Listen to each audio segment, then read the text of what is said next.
Hello, I'm Annika, clinical psychologist. We're busy with a session with Errol Musk. Welcome for Dad of the Genius. What do you think? What do women want from a relationship? You did a session on what men want from a relationship or from. Well, I women. think that, I said What in is that it? one, some list they made, the women want 300 things in a relationship. So, generally speaking,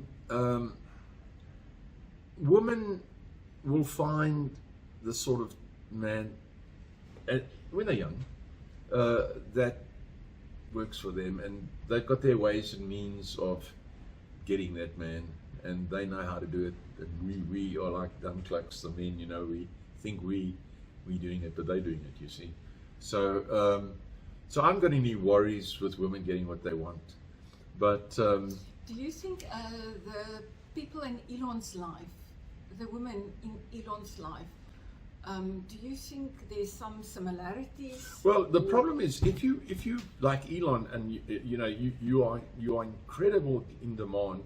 I had that a bit, and your time is incredibly, I suppose you could say, split up into tiny little components and very valuable.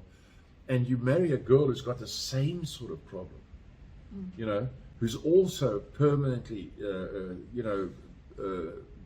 being, I think, for example, Amber Heard, for example, and I suppose Claire Boucher as well, constantly being distracted from you and you from her. This makes a relationship exceptionally difficult. And it was for my younger son, Kimball, but he found a girl who's rather nice, and she goes with him everywhere. She's sort of a very educated girl. I think she has a master's of some kind, but she goes with him wherever he goes. And Kimball said to me, Dad, I spend like one night in 3 weeks at home every month. One night in 3 weeks I'm at home. So she go, and he's got a jet, and he goes to all these different. He's got a lot of restaurants and food outlets and all that stuff. And he goes to these places all the time. She goes with him, and that works. So she, to a large extent, has done what May did with me. She's given up her sort of options in favor of following his options. And it's wonderful when that happens for the guy. It's not so great for the girl, but it's wonderful that the girl does it. No, she weaves with him. And as far as May is concerned, I mean, May is an extremely talented girl, and so for her to spend 10 years, well, we were 16 years together. It's for her to spend 10 years with me, playing second fiddle. I mean, she needs a medal for that, because really she could have been first fiddle, and I could have been the one who followed her around. Why do you think that it didn't work between you? It did. It worked exceptionally well between me and May. We were like one person, as they say. But then you get to the point where, the children's thing is done, and now you are trying to find common interests and things like that. I like the idea of going out to sea on an ocean yacht. May easily got sick on things like that, so she hated it. I like flying everywhere. May had what we called an international telephone, which she took with her in the plane whenever we went anywhere, in the planes that we had whenever we went anywhere. And with this international telephone, to keep herself busy during the flight, she could talk to Canada, for example. So the way she did it, she held the international telephone, which was a tin about this big, and then she would go into it, you see, and then they could hear it in Canada. So she hated it. She hated flying. So person's interests change, and she was very fascinated by modeling. To me, I've always known a lot of pretty girls, so it's not like that interesting to me. My mother used to be in the garment trade, and so I would sit at the back when the models would model fur coats and all that sort of stuff when I was a little boy. And my mother used to make fur coats because she'd learned how to make fabric stitching for Spitfires during the Second World War. But she could then make fur coat stitching, leather stitching. And so she would make incredibly beautiful leather fur coats, mink and leopard. And so when they had these modeling shows, I would sit at the back And then all these models would come through. I'd read comics and these models would come through, and they would take off, just about everything except the underwear in front of me, because I was like, I was 10, 11, I don't know. And, or whatever age I was, I can't remember. And then, and I just read my comics. They didn't worry about me. And the models are like that. And so I was used to it. It wasn't like I was like fascinated by them or anything like that. They were just, nice. I remember them almost like in a theatrical way, so people's interests change, and so I could have gone on with May if I decided to stick to following her around at modeling shows, which was incredibly uninteresting for me, and meeting these long-haired, men, gay, queer men, and all that kind of stuff, and it was not, it was not nice. I just wouldn't find it fun at all. No. You said there was a time that she said to people that you would be, or she asked you that you would be, a confirmation that you would have been married. For 50 I think within 2 or 3 weeks of us getting divorced, we were at a dinner one evening, and she said to the people when they were talking. At that stage, all of us were roughly the same age, early 30s, talking about divorce. And she actually mentioned at that dinner, she said, "Well, Errol and I will be together for 50 years." Now, of course, if that's what she said. That was a lovely thing to say. But of course, if that had been true, we'd both be dead 3 years ago, because by now we would have been married 56 years. Or, something like that. So if one sees that in front of guests that you must know the names of, and then 3 weeks later you file for divorce. Well, isn't that's a bit strange? It shows you, it's the people with a lot of artisticness in them and everything. You're not talking about your like accountant type person, you're talking about a person who's sparked, who's fired, people who will put their, like Roger Kipling says, put their last money on the bet, regardless, or whatever it is, and then walk away if they lose with the upright. Those kind of people need, it can change so quickly. As I said to you once in an interview that you asked me, we were a bunch of divorced men talking about marriage and our wives, I think, and we had this one fellow, and he'd been married for like 8. Errol, sorry that the recording went off. The guy that we married for 18 years, he told you that it is not so easy to have an 18-year-old. No, we thought he had a perfect relationship because he was still married, and we said to him, "You're so lucky to have such a fantastic relationship, and everything goes so smoothly for him." And he said, "No." He said, "Every day I don't know what the state of my relationship is." He said, "I work on my relationship every day," and we were sort of, it was a bit an eye opener, I never forget that, and so we realized, oh boy.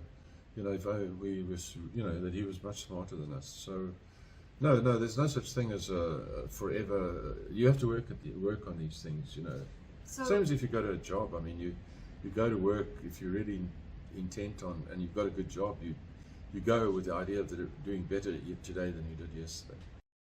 And also, if people want to have a relationship with you, a woman, what must they do? How should they be? Oh, well, they just do everything I want, and they must make all the food, only the food I like. And if we come home and the food is what I like, then we must go out to eat. We must never argue. We always see the films that I want to see. We go everywhere I want to go, and if we want to go tomorrow overseas, we go tomorrow overseas. There's no long advance notice. So if they're happy with all that, that's fine. Then they'll be very happy with me. The Afrikaans woman, Heide, that you married, would she be happy with it? Well, that's why it took 10 years, you see, to find somebody like that. So then you find somebody like that who says, then you realize, wait a minute, this isn't going to work, a couple of, maybe this doesn't sound right, but we're talking about South African Dutch women here, So a couple of sort of like bruises on your arm and, and a couple of sort of stinging red marks on your face, you start to realize, hey, this girl's not taking this like that, so you didn't do that with her. So you just towed the line. So you want that. You look eventually for that person who's going to say, No. that can put boundaries if it Well, doesn't. I remember going out with Heide, we'd be all ready to go to some place. We'd get in the car, we'd all be driving off, and then she'd say something about we must do, and I say, I don't think that we're going to do that. She's turn around, we're going home. I say, well, okay, I'm sorry. And then we go on again. Was May also like that?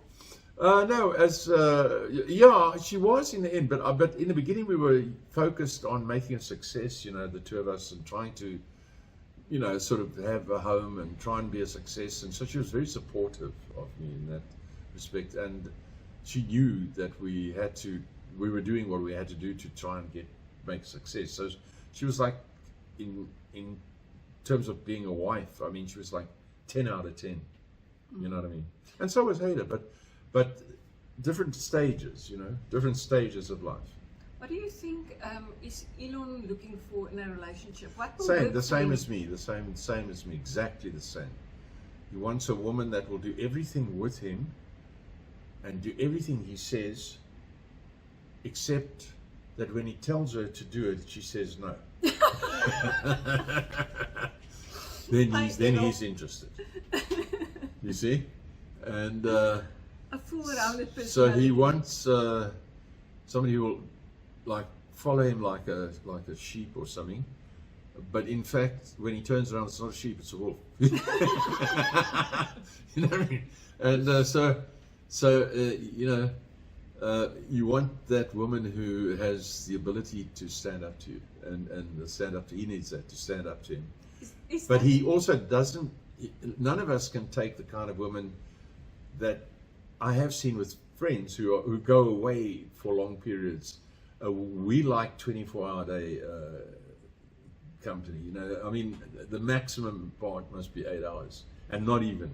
I mean, with Heide and May, when I went to work, May would arrive at 10 o'clock. So if I went at 8 or 7:30, May would be at the office. She was very popular with the girls, and she helped and everything.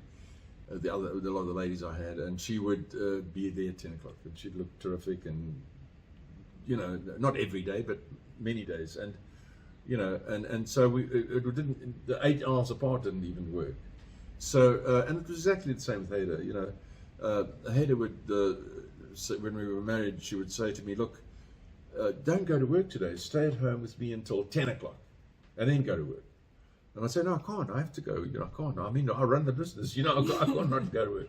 So then she would say, "Well," and then she'd start crying, and she'd make a really nice breakfast. And Heide had a good hand at making food, and she would put little mint and everything with the eggs, and all that sort of stuff, leaves and flowers, So it really was like going to a restaurant, to have breakfast, and so I did stay. I'd like give it a little bit of time, and then I said, "Look, I really got to go," And she didn't like it at all. But then she would pitch up at my office a few hours later. So when you're in a really good relationship like that, you can't. 8 hours apart is too much, even.